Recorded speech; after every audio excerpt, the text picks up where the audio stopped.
What is a village? Well, a village is a community. It is a team of heroes trading stories after a bounty run, a clique of crafters swapping ingredients, a band of friends who just want to chat. A village is also a place. It is an avenue of houses, painted, modeled, and decked for whatever purpose suits their owners. It is land for growing and pasture for husbandry. It is a hub for meetings, a site for events. A village is also an enterprise. It is the forge you built with your friends because you needed a better sword. It is the fish you put in the pond because you got tired of sneaking past that dang bog frog. It is the statues you erected, the grounds you landscaped, the impenetrable keep you designed so no other village can storm it. A village is a mighty metropolis, built from a tiny hamlet.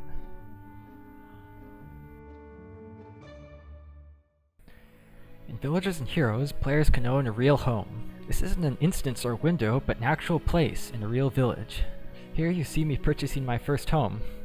Notice that housing costs are an in-game currency, not real money. Once I have my house, I will be prompted by the system to make friends. There are many advantages to owning a home, like additional vault space and house perks. House perks are benefits that are granted to your character, like bonus armor and reduced spirit costs. You can also customize your house to look very unique. There are currently hundreds of variations to choose from, and we will be adding many more in the coming months. Once you own a home, you will gain access to farming. There are two parts to farming: gardening and ranching. With gardening, you can buy normal seeds, or acquire magical seeds through other means. They can then be planted in the garden, where you can water them to help them grow, and eventually harvest them to acquire produce.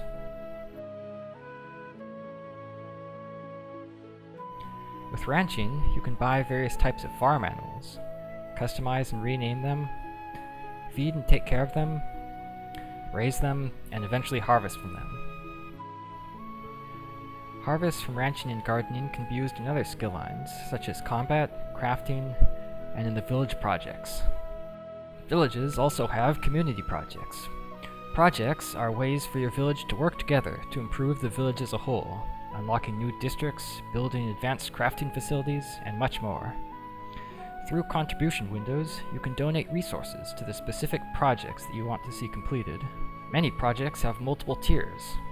Villages can upgrade and create more powerful versions of crafting facilities that in turn give your character better weapons and armor. The village keeps track of all the contributions that you make, and at any time these contributions can be viewed. Certain projects take these contributions into account.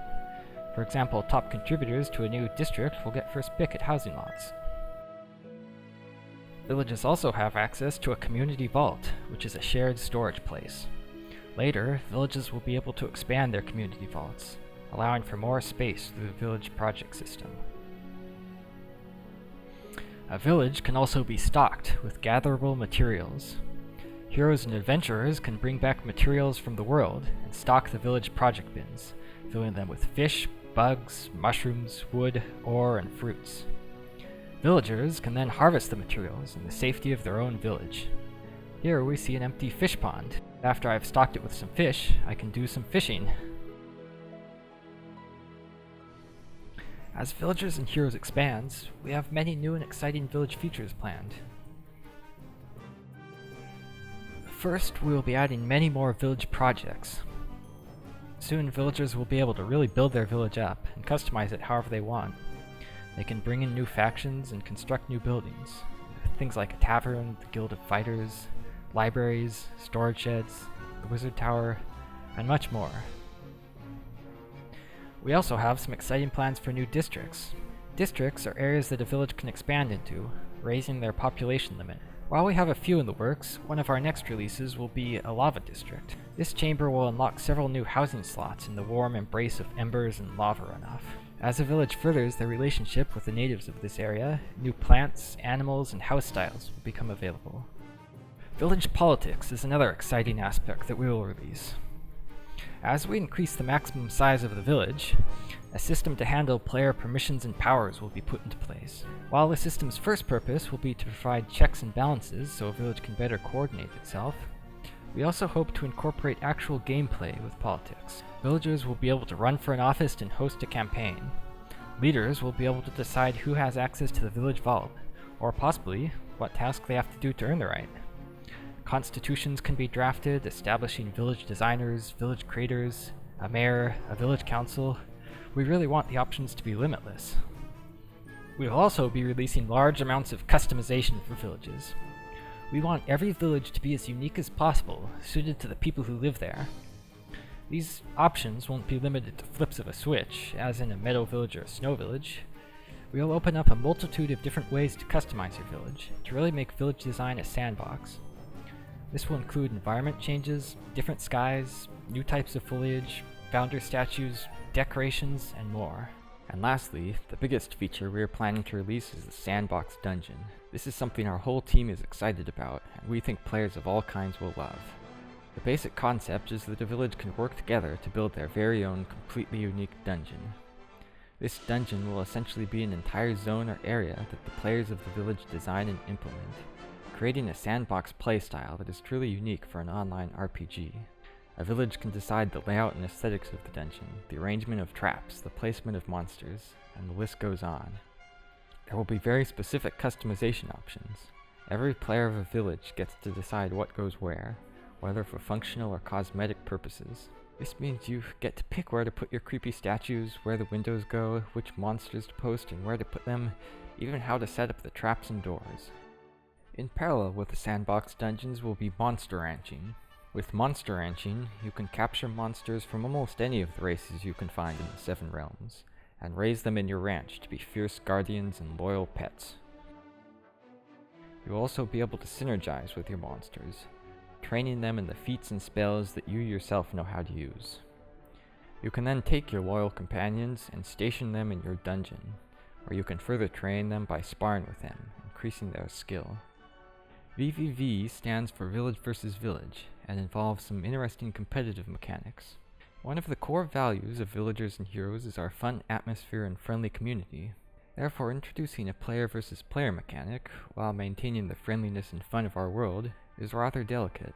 VVV will pit villages against one another in campaigns, where players interact on a competitive level through monsters, dungeons, and NPCs.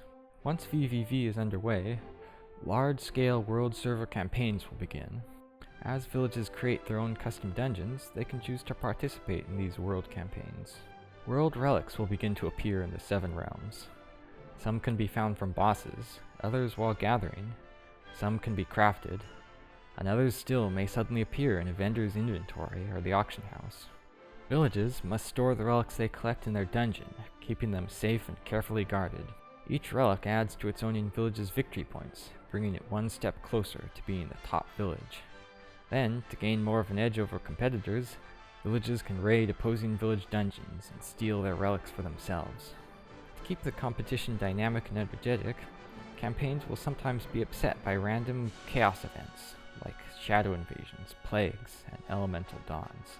These events shift the playing field, forcing villages to think on their feet as they adapt to the new conditions, and giving underdogs a chance, if they act decisively, to claim the coveted #1 position. There will also be additional methods of accumulating victory points, such as through political means. Villages can use their skill in diplomacy to form alliances with NPCs or even other villages. Campaigns will last for approximately 1 to 3 months. At their conclusion, certain awards will be granted to top villages, including such things as custom cosmetic packs, village benefits, and world immortalization. After a campaign has ended, a new one will begin, and the fun will continue. If combat is your playstyle, then head out into the world and search for relics, or delve into neighboring village dungeons searching for plunder. If crafting is your playstyle, then create industrious traps using smithing, or fashion sturdy doors using your skill with a lathe. If you like to gather materials from around the world, then harvest away, donating the foods to feed the dungeon guardians, or contributing materials to enhance village projects. If you like sandboxes, and creating is your playstyle, then jump into the dungeon editor and work with your village to create mazes filled with deadly dangers and safe caches of relics and treasure. If you like to raise animals, then train mighty monsters to help defend your dungeon against invaders. If toiling in your garden is how you like to play, then grow crops to brew into deadly poisons and powerful potions to help your heroes assail enemy villages. If you like competition and pitting yourself against other players and villages, then foray into opposing dungeons or work to create the perfect defense. If you don't like competition and want to live in peace, then design the best looking dungeon, or raid your own dungeon casually with friends. What you do is up to you.